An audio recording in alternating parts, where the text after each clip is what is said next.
Helen Yee here with Eyes on the Game, and I'm here at the UFC PI being joined by the Black Beast, Derrick Lewis. Now, you are fighting for the title against Daniel Cormier November 3rd at Madison Square Garden. First off, congratulations, and what would it mean for you and also for the city of Houston that I know you love so much to win that title and bring it home? It means a lot. Right now, Houston, they need another title. Need something to cheer for right now. We've been through a lot the last couple of years with the flood and the hurricanes and stuff like that. And I just believe that the relief that they need is a UFC champion.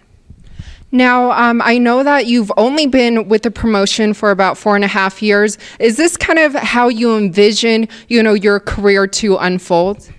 I really envision like being in the UFC.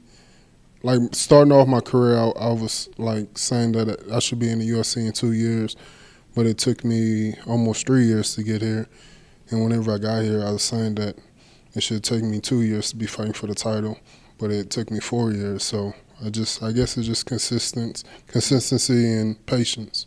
Yes, and of course your knockout power, right? Now you are tied with Cain Velasquez for the most UFC heavyweight knockouts of 10. So the other day I did talk to an interviewer, Coach Bob Perez. Now he said, of course, this fight being a quick turnaround fight for you, he thinks that you have the advantage coming off of a training camp. Do you agree with him? I believe so. Especially now we really have turned the training even more because it's different whenever you could hit pads for 5 minutes and not get tired. But whenever you're wrestling for 5 minutes, it's completely different, and I believe it really helped. Yeah, now talking to Bob, I did bring that up. I was like, yeah, Derrick says that he trains 30 minutes to an hour a day, and Bob was like, no, I'm always there if he needs me. So are you lying or exaggerating, or him? Because he says you train a couple times, right? We don't train together every day, but whenever we do train, we train a lot. But lately we have been training every day, all day, damn near, and twice a day, for sure. Yeah, and then also he said, of course, you will be once again looking for that knockout to knock DC out. So with that being said, will you be preparing, differently? And what do you think of DC style? I think DC style is real good. He's going to come in, try to wrestle, push the pace, and trying to get me tired any way he can.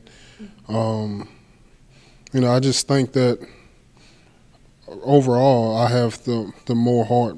Like, to be a fighter in this industry, you really have to have heart more than skills. That's what I think.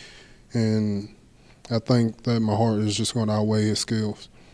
And he is very versatile. I know, of course, known for his wrestling, but does have that knockout power as well. Knocked out Stipe. What did you think of his fight against Stipe? I thought it was pretty good, but I also seen that he was getting tired in the fight, and it was just something I wasn't expecting. But I guess it was good on his part that he accomplished what he tried to do. Now, do you see any big holes or weaknesses in his game and his style? Of course, I see weaknesses in his game, and I'm not going to tell you what his weakness is. I'm gonna just tell you after the fight, after I knock him out, then I tell you what they were. Now, lastly, I know back in 2016 you fought 4 times. This year, once again, you're fighting for the 4th time. After this, will you be kind of wanting a little break, or it kind of depends? It all depends. If the fight go 5 rounds, you damn right I'm want a break. But if I could finish the fight in the first or the second, then it would be good to fight in December.